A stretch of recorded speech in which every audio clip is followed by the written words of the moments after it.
Hi, this is George Worrell, host of Neighborhood Favorites. Welcome to Mocktail Creations at Home. Today we are creating a refreshing non-alcoholic drink inspired by the vibrant atmosphere of Binge Bar. Let's get started with the Sunrise Sparkle, a simple, elegant mocktail, perfect for any occasion.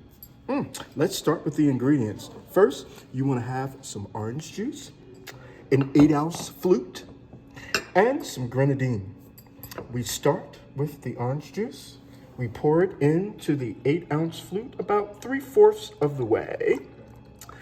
And then you add, I sometimes do 1, 2, 3 pours. We wait for it to sink to the bottom, which makes a wonderful color, which looks like a sunrise. And then we cap it off with a cherry. This is fabulous. Here we go. A sunrise